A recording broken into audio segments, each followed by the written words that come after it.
आइए इनके हुक्म को मानते हुए मैं तो इसलिए शॉर्ट कर रहा था और मैं इसलिए नहीं रहा था कि देखा कि हम लोगों में 8 बजे से जलसा शुरू हुआ और लगभग 5.5 घंटा प्रोग्राम चल चुका है। अब 5.5 घंटा के बाद आपको क्या सुनाया जाए, क्या समझाया जाए, क्या बताया जाए। बहरहाल आइए मैंने पुराने पाक की एक आयत पढ़ी थी बैठते हुए। अल्लाह तबारक तआला ने कुरान में फरमाया कुल या अहल किताब तआलू इला कलिमतिन सवाइन बैनना व बैनकुम अल्ला तअबुदू इल्लल्लाह। हे लोगों, अल्लाह का हुक्म है क्या कुल या अहल किताब, ऐ अहले किताब जिनको भी किताब दी गई उन तमाम किताब वालों से अल्लाह मुखातब करके कहता है, अल्लाह उनको मुखातब करके फरमाता है ऐ अहले किताब इधर आ जाओ, ऐ अहले किताब इधर आ जाओ, यहूदी भी इधर आ जाओ, नसरानी भी इधर आ जाओ, इब्रानी भी इधर आ जाओ, पुरानी भी इधर आ जाओ, मसीह भी इधर आ जाओ,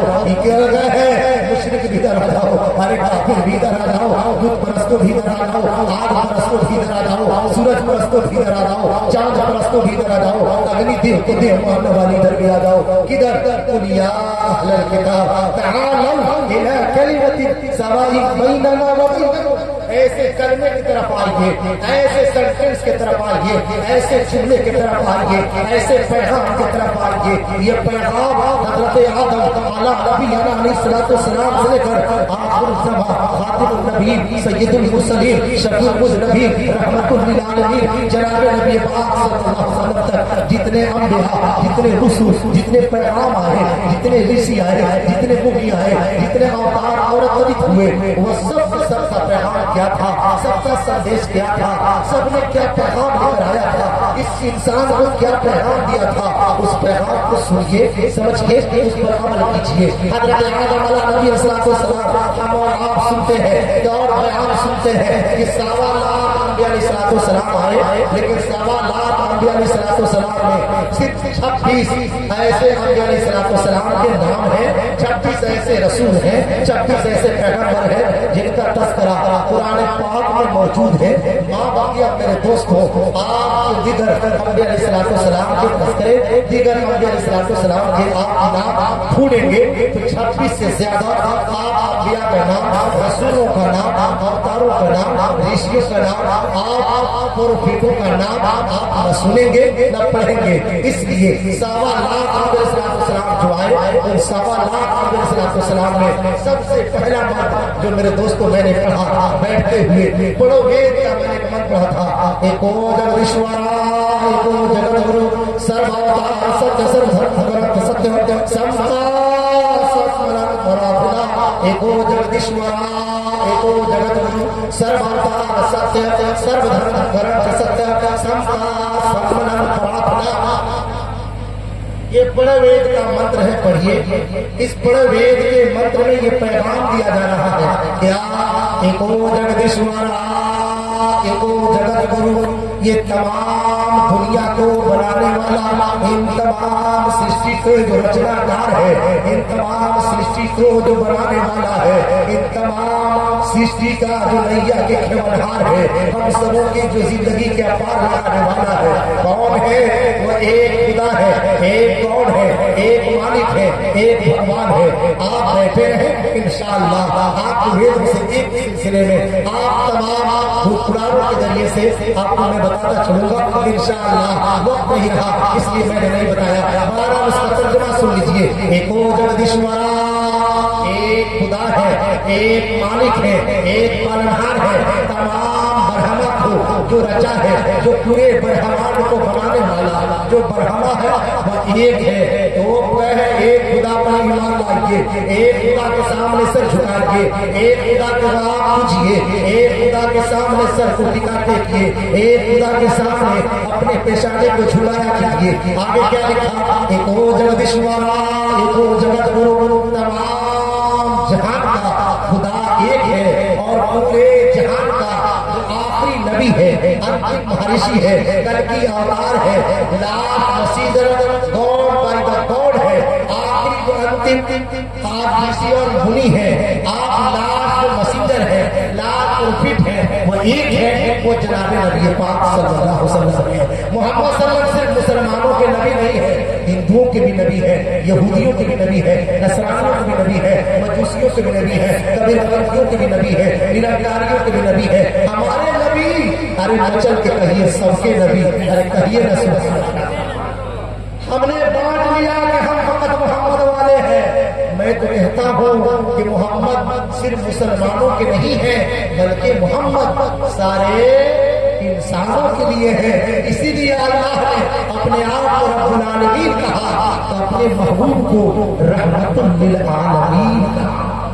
ये नहीं कहा कि मैं फला मुसलमानों का नबी हूँ, मैं फला का नबी हूँ, मैं फला का रसूल हूँ, नहीं नहीं, बल्कि कहा कि मोहम्मद सल्लल्लाहु अलैहि वसल्लम तमाम दुनिया वालों के लिए नबी है, तमाम दुनिया वालों के लिए रहमत के पैगाम बन के आए हैं, तमाम दुनिया वालों के नबी है। फकत ये है कि हम पढ़िएगा मौला अबुल हसन अली नदवी ने क़याम इंसान से किताब के अंदर लिखते हुए लिखा, जो ईमान कबूल कर लिए ये उम्मत इजाबत है, और जो मेरे आका पर जो ईमान कबूल नहीं किए हैं वो उम्मत दावत है। गोया कि दोनों मेरे नबी के उम्मती है। जो कलमा पढ़ लिया वो भी उम्मती है, और जो कलमा नहीं पढ़ा वो भी उम्मती है। पता लगा हम भी उम्मती है, और जो मेरा गैर बिरादरे वतन भाई है वो भी मेरे आका सल्लल्लाहु अलैहि वसल्लम के उम्मती है। लेकिन अफसोस ये है हम डिवाइडेशन करने लगे, बांटने लगे, मेरा नबी तेरा नबी, मेरा कुरान तेरा कुरान। याद रखिए अल्लाह रब सबके रब है, नबी सबके नबी है, और कुरान फकत मुसलमानों के लिए नहीं। पूरे कुरान पढ़िए, पूरे कुरान में कहीं नहीं लिखा क्या कि मैं कुरान मुसलमानों के लिए आया हूँ। कुरान कहता है कि मैं क्यों आया हूँ, तो कुरान कहता है हुदल लिन्नास, मैं हिदायत बन गया हूँ इंसानों के लिए, न कि फकत मुसलमानों के लिए। पता चला कुरान सिर्फ मुसलमानों का कुरान नहीं है, तमाम इंसानों की हिदायत के लिए, रहबरी के लिए, रहनुमाई के लिए अल्लाह ने कुरान दिया। पता लगा गॉड द वर्ल्ड, खुदा तमाम दुनिया का खुदा है, नबी तमाम दुनिया के नबी है, और कुरान तमाम दुनिया वालों के लिए गाइड का बुक है, जिंदगी गुजारने के लिए गाइडलाइन है, हिदायत की किताब है, दस्तूरे जिंदगी है, और संविधान जिंदगी है। पूरी दुनिया में जिंदगी बिताने का कौन सी तरीका होना चाहिए, कौन से उसूल होने चाहिए, कौन से ज़ाब्ते होना चाहिए, वह है कुरान। तो बहरहाल मैं बता रहा था, एको जगदीश्वरा एको जगद्गुरु सर्वावतार सत्य सर्वगरम सत्य संता संपलन पराधना। इस वेद का आसान करना। आप ईमान मुफस्सर पढ़ते हैं, ईमान मुफस्सर पढ़िए, अरबी में ईमान मुफस्सर पढ़ते हैं, आमन्तु बिल्लाहि व मलाइकतिही व कुतुबिही व रुसुलिही पढ़ते हैं ना। उसका क्या तर्जुमा है? मैं ईमान लाया अल्लाह पर, मैं ईमान लाया तमाम नबियों पर, मैं ईमान लाया तमाम रसूलों पर, मैं क्या ईमान लाया तमाम फरिश्तों पर, मैं क्या ईमान लाया तमाम आसमानी किताबों पर, और मैं ईमान लाया मौत पर, और मैं ईमान लाया अच्छी और बुरी तकदीर पर, और मैं ईमान लाया कि मौत के बाद फिर दोबारा जिंदा किया जाऊंगा। उसी का आसान तर्जुमा आप कीजिएगा। देखो जगदीश्वरा, देखो जगत गुरु, सर्वावतार सत्य, सर्वगरम सत्य, सबका सम्मलन प्रार्थना। हम और सभी अगर एक ईश्वर को मानते हैं, और ईश्वर एक है, पढ़िए लिखा एकांबर हमा धोती मनास्ती नहीं नमास्ते कीर्तन, एकांबर हमा धोती मनास्ती नहीं नमास्ते कीर्तन। अल्लाह एक है, ब्रह्मा एक है, ईश्वर एक है। मैंने इसीलिए अंग्रेजी में पढ़ा था God is only one, God is only one, कि अल्लाह एक है, गॉड एक है। और मैं इसीलिए आपके सामने पढ़ा था कि मोहम्मद सल्लल्लाहु अलैहि वसल्लम of the God by God, फरमाया कि अल्लाह तबारक तआला के आखिरी मैसेंजर, आखिरी नबी, आखिरी पैगंबर जनाब जनाब नबी पाक सल्लल्लाहु अलैहि वसल्लम ने। अब अल्लाह तबारक तआला के सिलसिला में अल्लाह एक है, उसकी सुन लीजिए। आपके सामने जो मैं बरहम शुद्ध पढ़ा हूँ, हिंदू धर्म का कलमा है बरहम शुद्ध, जिसको कहते हैं ला इलाहा इल्लल्लाह मुहम्मदुर हिदाउनी बैकुंठ प्राप्ति जबे नाम मोहम्मद। हे लोगों, अगर तुम बैकुंठ प्राप्त करना चाहते हो, हे मानो, अगर तुम कल्याण बनना चाहते हो, अगर कल्याण चाहते हो, अगर मुक्ति चाहते हो, नजात चाहते हो, मरने के बाद आप स्वर्ग चाहते हो, नरक से बचना चाहते हो, तो सबसे पहले मूल मंत्र ला इलाहा इल्लल्लाह मुहम्मदुर रसूलुल्लाह पढ़ लीजिए, कलमा पढ़ लीजिए। और ला इलाहा इल्लल्लाह मुहम्मदुर हिदाउनी बैकुंठ प्राप्ति अरुति जबे नाम मोहम्मद। अरे जो ला इलाहा पढ़ लेगा, मोहम्मद पे ईमान ला लेगा, वो मुक्ति पालेगा, नजात पालेगा, वो स्वर्ग लोकी हो जाएगा, नर्क लोकी नहीं होगा, उसको हेवन मिलेगा, हिल नहीं मिलेगा, वो स्वर्ग में जाएगा, नरक में नहीं जाएगा। अब खुदा कैसा है, अल्लाह कैसा है, उसके बारे में मैंने पढ़ा था। एक द्वितीय महानास्ति, एक द्वितीय महानास्ति, वो एक है दूसरा नहीं, एक है दूसरा नहीं, एक है दूसरा नहीं। आइए आपको मौका है, गीता का पढ़ता हूँ, ईश्वर कैसा है, किस तरह है। ईश्वर के बारे में लिखा, क्या लिखा, इसी दियासी ने तर्जमा करते हुए लिखा, ईश्वर कैसा है, भगवान कैसा है, उसकी पहचान क्या है। तो लिखा बीनु पागो चला ही सुना ही बीनु कहाना, अरे बीनु पागो चला ही सुना ही बीनु कहाना, अरे बीनु पागो चला ही सुना ही बीनु कहाना, कर विधि कर्म कर ही विधि गाना। अरे ईश्वर वह है जो बगैर हाथ के काम करता है, ईश्वर वह है जो बगैर पैर का चलता है, ईश्वर वह है जो बगैर आंख को देखता है, वो है क्या ईश्वर वह है जिसने किसी के ना पैर देखा है, ईश्वर का आज तक न किसी ने हाथ देखा है, आज तक न किसी ईश्वर के किसी ने आंख देखा है, आज तक ईश्वर का किसी ने बदन देखा है। इसीलिए आप पढ़िए, महाभारत में लिखा गिरा बिलवानी के ही बीजी घुमा जाए बहानी, अरे गिरा बिलवानी के ही बीजी घुमा जाए बहानी। अरे ईश्वर ऐसा है, रब ऐसा है, कौन ऐसा है, मालिक ऐसा है, पालनहार ऐसा है, ब्रह्मांड का रखने वाला ब्रह्मा ऐसा है, सृष्टि का रखने वाला सृष्टिकार ऐसा है, और वो सृष्टा ऐसा है कहा क्या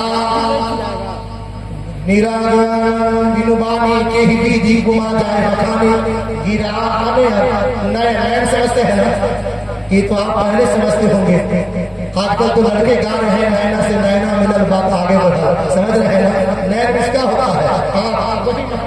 क्या गिरा बिलवानी के ही विधि उपमा जाए बखानी। अरे ईश्वर ऐसा है, आंख देख नहीं सकती है, जबान बयान नहीं कर सकता है, हाथ छू नहीं सकता है, लेकिन जबान बखान करना चाहे उस ईश्वर की प्रशंसा बयान नहीं कर सकता है। अल्लाह तबारक तआला की तारीफ मुकम्मल नहीं कर सकता है, जितना भी बयान करना चाहे वो बयान नहीं कर सकता है। हम और आप समझते हैं कि क्या पत्थर में, पेड़ में, पत्थर में क्या है, भगवान है। लेकिन पढ़िए गरुड़ पुराण में बड़ी अच्छी बात कहा, नकाशे न विद्यते न पाषाणे न पुरमे न भावे विद्यते नकाशे न बुद्धते।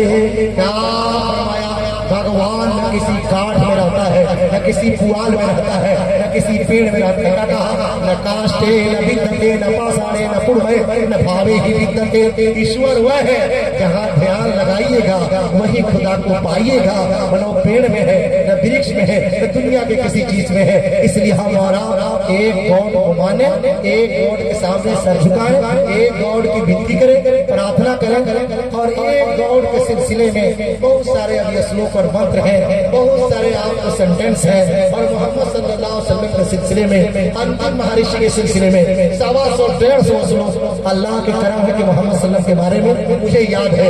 अगर आप बैठे सुने तो इंशाअल्लाह हुजूर सल्लल्लाहु की बशारत के सिलसिले में 125-150 जितने भविष्यवाणी के श्लोक मंत्र हैं वो तमाम भविष्यवाणियां मैं आपको सुनाऊंगा। और अल्लाह तबारक तआला की प्रशंसा में जितने मेरे दोस्तों हिंदू धर्मशास्त्र में मेरे रब के बारे में आए हैं, रब की वहदानियत के बारे में आए हैं, हक्कानियत के बारे में आए हैं, उनकी पहचान के बारे में आया है, उनकी बनावट के बारे में आया है, तो मैं आपको बताता। उसके बाद जनाब नबी पाक सल्लल्लाहु अलैहि वसल्लम के सिलसिले में जितनी बशारतें हैं, जितनी भविष्यवाणियां हैं, जितने मंत्र श्लोक हैं, जितने कल के अवतार के सिलसिले में भविष्यवाणियां की गई है, वक्त होता तो मैं उन तमाम भविष्यवाणियों को, उन तमाम बातों को बताता, लेकिन बताते बताते चलो और अपनी बातों को खत्म करूं। दुआ करा दे। आइए मेरे दोस्तों दुआ करा दें। दुआ कराने से पहले क्या हम और नमाज जो पढ़ते हैं, नमाज के सिलसिले में, लेकिन क्या कीजिए वक्त नहीं, बहरहाल दुआ करें कि अल्लाह तबारक तआला फिर हमको और आपको ऐसी रात नसीबती अता फरमाए, ताकि फिर ऐसी बात हमको और आपको सुनने और सुनाने का मौका मिले। अल्लाह ताला से दुआ करें कि अल्लाह तबारक तआला कहने और सुनने से ज्यादा अमल करने की तौफीक नसीब अता फरमाए। आमीन।